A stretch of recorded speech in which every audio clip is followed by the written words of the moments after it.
Hey friends,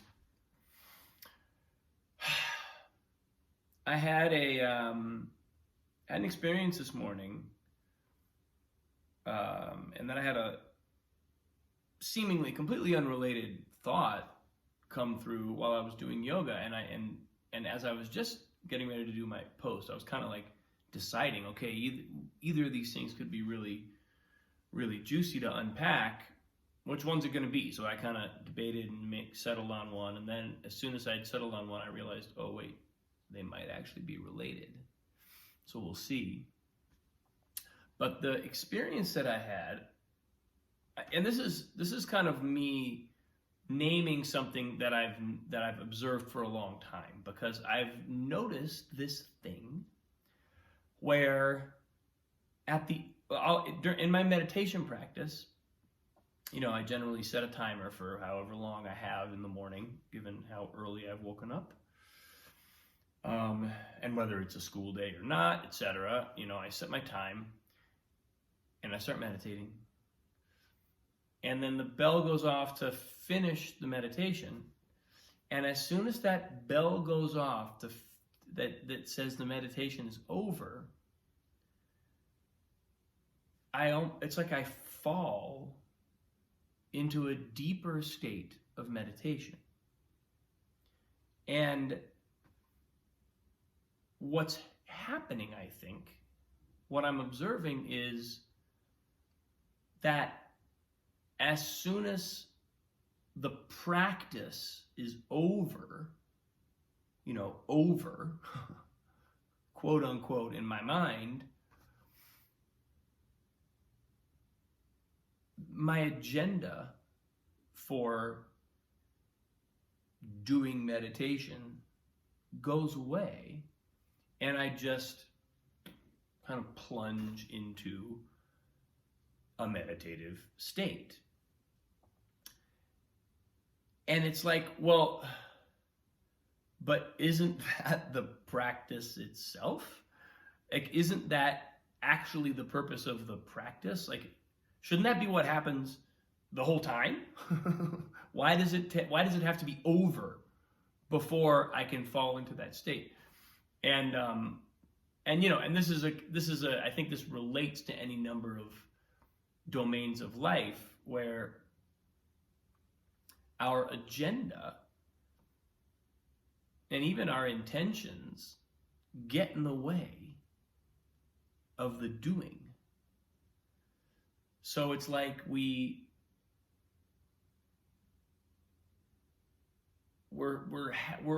kind of like performing the practice for an audience of one, right? For an audience of ourselves. I'm performing the practice of meditation. Here we go, 30 minutes of meditation. I shall now, Robin Holloway, I'm on stage, and I shall now perform 30 minutes of meditation. And then I do that, and I watch myself do that, and then when it's over, it's like, oh, thank God. Now I can just let all my thoughts go and just be present. What? That's meditation. That's what it is. That's it. It's the thing that I do when I'm done.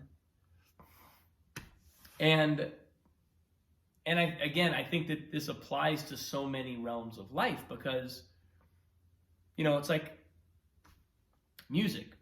When I'm performing the piece, I'm not really performing the piece. I'm not really listening. I'm not really imbibing the music. I'm doing. There's an agenda. There's a kind of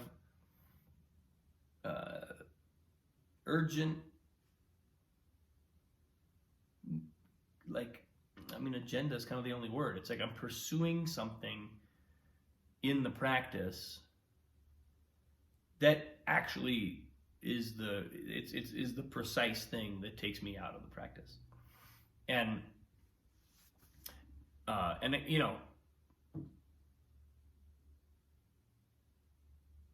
the question becomes, well, how can we stop doing that?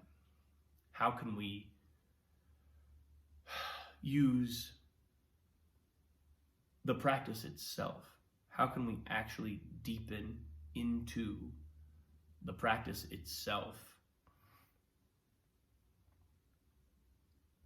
and be in that agendaless place, that kind of beginner's mind that they talk about in Zen, that place where we don't already assume that we know what we're doing and we know what the outcome's going to be and we know what the best way to do it, all those kind of like concretized patterns that we've either received and or developed over time. How can we arrive at a practice and let them all go? And sometimes it is sometimes a mental trick, like pretending that the starting bell of a meditation is the ending bell is a way in, right? We have to almost trick our mind into not grabbing hold and doing the practice now, because otherwise it will. Otherwise, that's exactly what it will do. It will kind of squeeze the practice with this need for some, maybe it's not even necessarily an outcome. It's just a way, a process. It's a way of doing it. And all it does is take us out of the moment, out of the real thing. So that was my first insight, and I wouldn't say that I have the answer fully developed as far as like, well, here's how you get out of that. I do know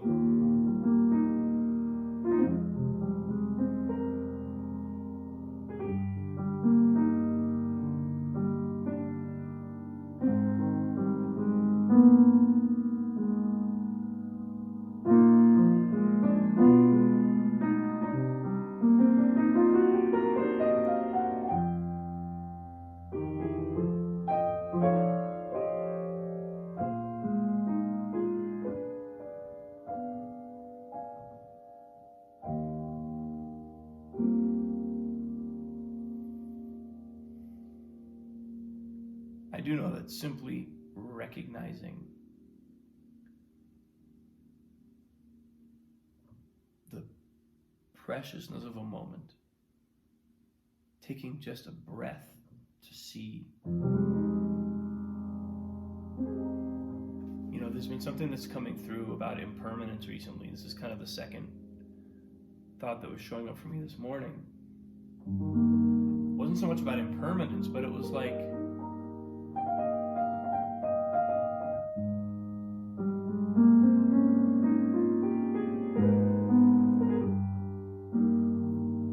sense of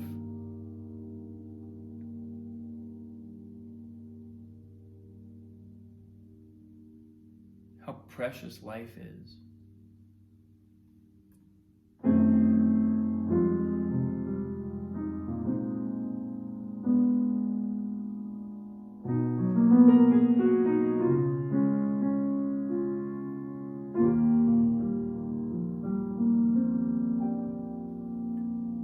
And there's a feeling right now, I think, at least certainly in me, but I get the sense it's in the culture of the world's in a crazy place.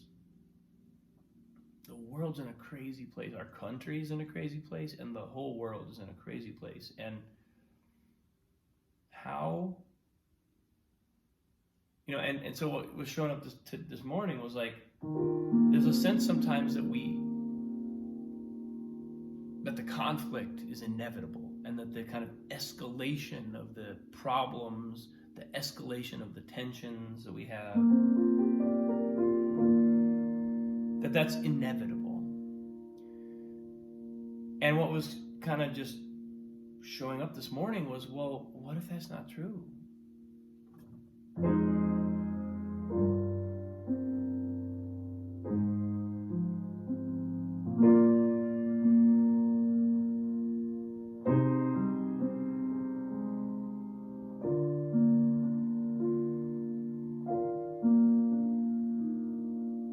what if we made it? What if we didn't let the tension, we didn't let the conflict get the better of us? What if we actually recognize that right now is the moment of life? We're not going somewhere. There's not somewhere else. Not after we battle climate change. Not after we solve this, that, or the other problem, or defeat this, that, or the other enemy. But right now.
I think we can do it.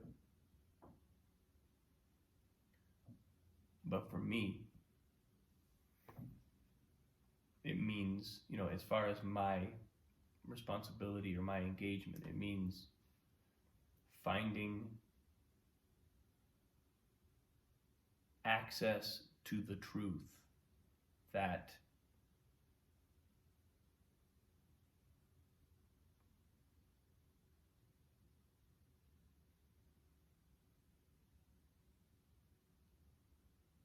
I need to play the game like it's already over, or do the practice like there's nothing to gain.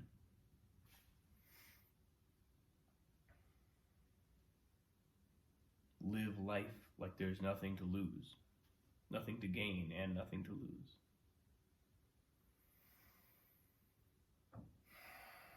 Because the gain happens, the gain exists that notion that it's somewhere else is what keeps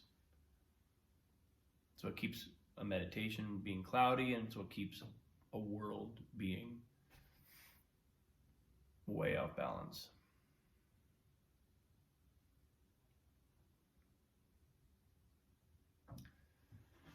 So yeah, that's what I got today, folks. Thanks for watching. So much love.